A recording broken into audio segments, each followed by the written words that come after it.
नमस्कार मित्रांनो, ठरलं तर मग या मालिकेच्या पुढील भागामध्ये आपण पाहणार आहोत सायलीचे आईबाबा म्हणून लोखंडे परिवाराला अर्जुन घरी घेऊन आलेला असतो आणि त्यावेळेस आपण पाहतो नागराज घरी येतो आणि सर्वजण एकत्र जेवणासाठी बसलेले असतात. तेव्हा प्रताप हा नागराजला ओळख करून देतो. नागराज हे आपल्या सायलीचे आईबाबा लोखंडे आणि मैनावती लोखंडे. आणि त्यावेळेस सायलीचे आईच्या इकडे पाहत नागराज हा बोलतो, यांची तर स्माईल आणि आपल्या प्रियाची स्माईल एकदम जुळते, एकदम सेम टू सेम. आणि थांबा, सर्वजण हे अवाक होऊन नागराजकडे पाहू लागतात.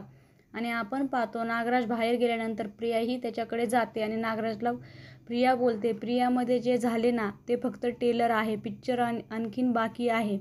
आणि पिक्चरचं नाव आहे एक मोठा बॉम्ब. आणि त्यावेळेस त्या ठिकाणी अर्जुन आणि सर्वजण येतात.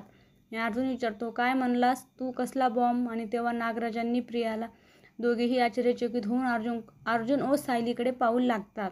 तर तिकडे आपण पाहतो जेलमध्ये मैपत गेलेला असतो आणि तो एका कॉन्स्टेबलला बोलतो, हे बघ, आतापर्यंत मी तुला चालेल पैसे याची परतफेड करण्याची तुझी वेळ आहे. मी जोपर्यंत आतमध्ये आहे तोपर्यंत कोणालाही येऊ देऊ नकोस. आणि तेव्हा तो कॉन्स्टेबल देखील बाहेर दरवाजाजवळ जाऊन थांबतो आणि आतमध्ये मैपत व एका महिलावर हल्ला व तिच्या तोंड दाबून त्याला ठार मारतो. आणि तेव्हा सर्वांनाच खूप मोठा धक्का बसलेला असतो. आता पुढे येणाऱ्या भागामध्ये घरामध्ये आलेले लोखंडे दमते हे सायलीचे आईबाबा नसून प्रियाचे आईबाबा आहेत. हे सत्य सायली व सर्वांना समजणार का, हे पाहणे अतिशय रंजक ठरणार आहे.